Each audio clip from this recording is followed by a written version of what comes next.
I'm Francis Lively. I'm the CEO and president of the LCP Group, based in New York. We're a real estate investment management firm that invests across the real estate sector throughout the United States. And we raise capital abroad from foreign investors, both institutions and individuals interested in gaining access to the U.S. real estate. I'm in Egypt this week to meet with potential investors, speaking at the American University in Cairo, as well as other venues where I'll be talking about what we do, the investment opportunities we have for foreign investors, and how they can invest as partners with LCP. Sure, LCP is a real estate investment firm that was founded in the mid-70s, so it's been around for 45 plus years, and we invest in existing real estate opportunities as well as ground-up development opportunities. And so we look for markets and real estate assets where we think we can add value with our expertise, and we bring those to investment clients who are interested in accessing real estate and the returns that we can offer them on those investments. Sure.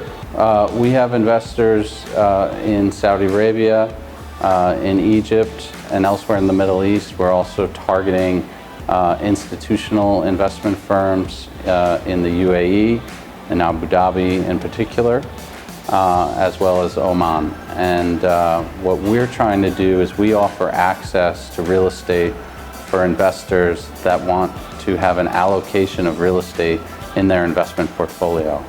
And because of our long-term expertise in the U.S. and our ability to source deals, we're able to offer Middle Eastern investors direct access to real estate in the U.S. that they wouldn't otherwise be able to access.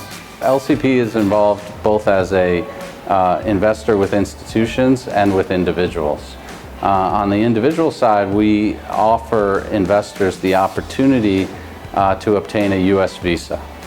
And that's if they invest in a ground-up development project that creates 10 jobs per investor's investment. That investment today is $500,000. It's going up to $900,000. And we've raised over $500 million from individuals who are seeking a U.S. visa and in the process of obtaining one through their investment in real estate. We think that that is attractive in the Middle East because there's an investment community that wants access to U.S. real estate, and there are individuals who would like the opportunity to obtain a U.S. visa for various reasons, whether it's ultimately for their family to come live there or go to school there, and this is a very unique program that they can capitalize upon. Advice I'd give to my younger self is to always be optimistic that a deal can happen and can turn around and see it through to the end.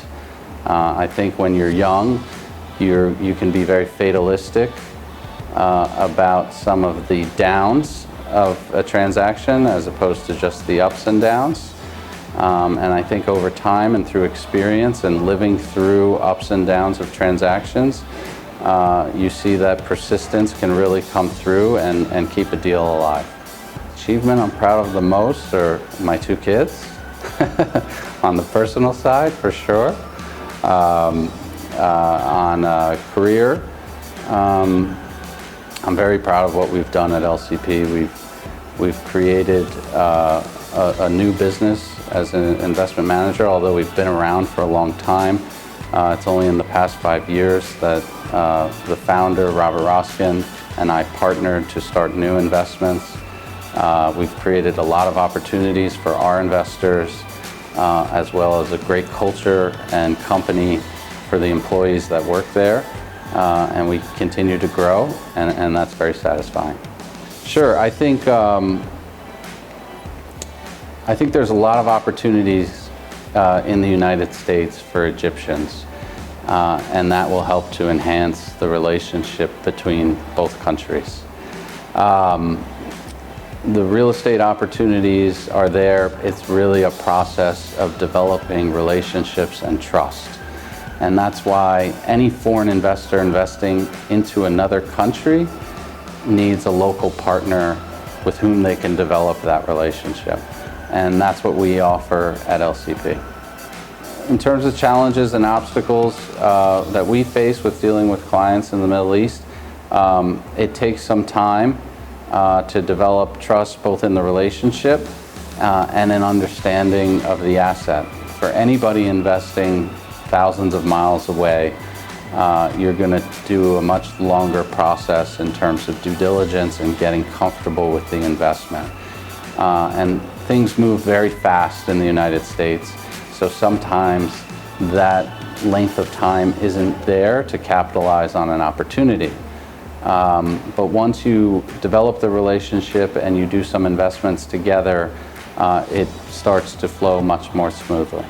The way we stand out from other groups that might offer investments in real estate in the Middle East is both our depth of experience in the U.S. market and as a real estate investor, and our experience investing with Middle Eastern investors. So we have done Sharia compliant structures with investment management firms in Saudi Arabia. We have a lot of experience partnering with Middle Eastern investors, so we understand some of the issues that they're keen on in terms of looking at a foreign investment. And that helps in developing any new relationship, is to work with someone who has worked with colleagues or associates in your region in the past. I think a lot of trends that are developing in real estate relate to preferences and uses. So in the United States, and I've learned this week, it's similar in Egypt, you have what we call the millennial generation that has a much different set of preferences for real estate uses. They prefer to live in cities, they prefer to rent, they're getting married later in life. All these life decisions are changing the demographics of the society and which real estate investments are ultimately profitable.